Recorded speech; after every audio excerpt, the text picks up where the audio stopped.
only got just over a week left in the regular season. These are the ultimate power rankings. Here, our second last edition of the power rankings. So take it away, boys. Yeah, I'll start if you don't mind. Yes, you will. Thank you very much. And you know what? I always consider 5 to 8 teams that have a legitimate chance to win the Stanley Cup. So this is great to be counting back down from 5. And you know who I have right now?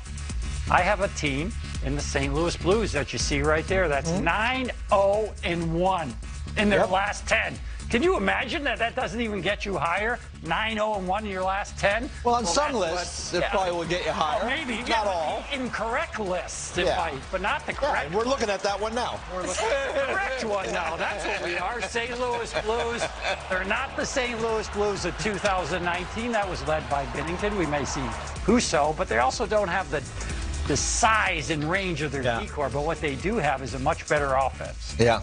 And they're big, dynamic again.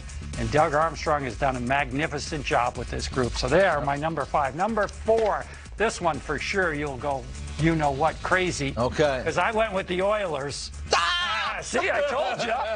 8-1-1. They are playing well. They've played as well as virtually anybody within the top 5 since the moment Jay Woodcroft has taken over. That's coincided with a lot of improved goaltending, and everybody knows about Draisaitl.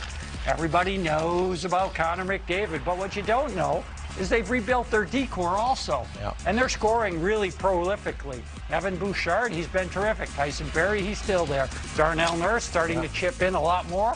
And all of a sudden, the Edmonton Oilers are playing great hockey. Legitimate top 5 entering the playoffs. A lot of people wouldn't say that. Number 3, that's easy. Calgary Flames. Okay, How can we not mention the Calgary Flames and the job that Daryl Sutter has done? Elias Lindholm, he's played pretty darn well. Calgary also 8-1-1 in their last 10. Lots is all over that 10-game sample. I am totally. I want to know who's hot entering. Sorry, Tampa. It's a factor. Sorry, Tampa. But I want the teams that are red hot. That's why I took the Calgary Flames. Okay. Markstrom, completely different goaltender this year. He's been awesome. After that, well, I think it gets kind of easy after that. There's 2 teams that have really distinguished themselves all year long. And one of them maybe didn't win their last game, and that would be the Colorado Avalanche. But you know what? This is a little bit of the totality of their work, how great a season they've had. As Jackie just pointed out, I love the last 10 games as a metric. 8-2. 8-2. That's the weakest of the group. They still made it to second. They've got some injuries. They rested some players recently, too. Everybody looks like they're going to be back and healthy. That's why I have the Colorado Avalanche number 2. And the star of the show, coming from the back of the pack, somewhat, to overtake the Colorado Avalanche, is the Florida Panthers. And all they've done is go 10-0. Yeah. Does that not say 12-0. 10-0. 12 in a row. Yeah, 12 in a row. 10-0 in their last 10. Are you kidding me? Nobody scores goals easier than this club. They've backed it up all year long. They've done it without Aaron Ekblad for a long stretch here.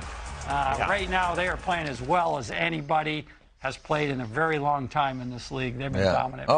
They win every night. The incorrect list. They win every night. They win every night. Let's see it. That was a close. Oh, thank you. That was close. Thank you. I mean, I know you're doing your due diligence. Yeah, I like I'm not seeing a regular that. on this show. I like seeing that. Yeah. You're here actually too often, but at any rate, let's get. I couldn't agree more. Let's get to the accurate list right up to the minute, as I like to say. Right. I got the Calgary Flames at 5. I actually thought about the Rangers and Calgary, and the Rangers have won 4 in a row. Playing some good hockey of late. But you know what got me? I remembered the Flames and Rangers, their games this year, which go back a ways. But the Flames really blew the Rangers out twice. They did. So if you're getting a tiebreaker for me with Flames and Rangers right now, I remember those games. So I had the Flames at number 5. Number 4 for me, how about the Minnesota Wild, Lots? You're right up there in Mini. Them and St. Louis neck and neck. Yeah. But Minnesota, 8-1-1, I think. I know, they're playing some great hockey. St. Louis, 9-0-1. It hurt me to see them beat my Canucks again. I'm back on my Canucks. They were, they weren't, they are, whatever. Make up your mind. Make up my mind for crying out loud. But they find ways to win. They've had some crazy games this year. And last night, 3-3 game, third period. Fiala comes around the net, scores that goal. Then late, Canucks can't get out of their end. Hartman scores, and they get an empty netter. They've been playing some good hockey. And number 4, you know, when I think about the Wild and I think about the Oilers, you brought up the Oilers, who are playing some good hockey. one of the reasons I had the Wild in and the Oilers out is the Wild have really spanked the Oilers a couple of times. No doubt about that. So for me, I have to have the Wild ahead of them. So I have them at 4.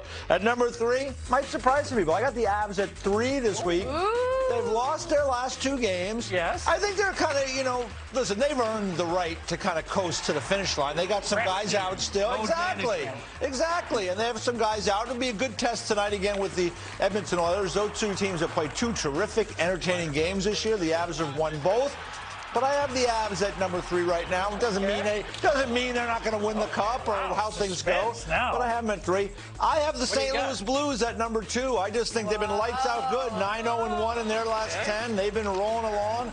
Doesn't seem like anybody can stop Thomas, Tarasenko, and Buchnevich. Yes, that top line. Husso's been good. Binnington, actually, in his last 4 starts, is finding his way again. He's been good.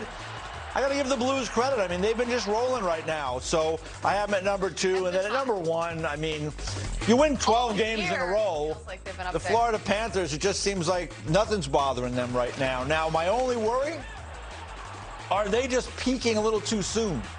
Because we've seen this movie before where teams roll through the season. Now, they had adversity early, right? Yep. The whole Joel Quenneville situation, him leaving, having to go through a coaching change with Andrew Burnett coming in and taking over. But they seemingly have not missed a beat all year. Now, they had some adversity with Aaron Ekblad being out as well. Yeah.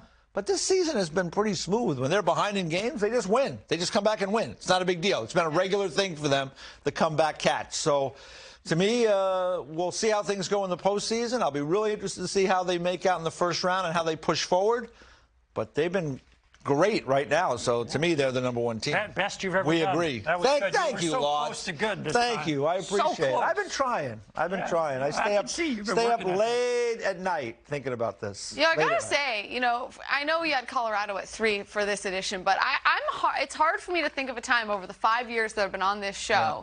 And you do power rankings every Friday. Yep. It's a thing. It's always a thing. That there have been 2 teams like Florida and Colorado that consistently were pretty much 1-2 the whole season. Yeah. Save for a week here and a week there. Yeah. They have been 1-2. And I feel like we haven't seen that in the power rankings in the last few years. That's true. It's hasn't been that consistent. Yeah, they've been pretty consistent. And like I said, I try to keep it in the moment, and it does change. And for fans watching, they'll look and say, well, they could beat the Avalanche are better than the Blues. Maybe they are. And maybe they'll beat them if they play them in the postseason. We're talking about right now. They did last year, but right now I think the Avalanche are kind of a little bit on cruise control. Heck, even the win against the Oilers last weekend, Darcy Kemper had to make 49 saves in that victory. So they have some gears they can get to, and they're going to get some players back. Hopefully Landeskog comes back. I know Rantanen didn't play the other night, but I want to give the St. Louis Blues credit because they've been blowing the doors off teams. I mean, the one loss they've had recently was an overtime or shootout loss to the Boston Bruins,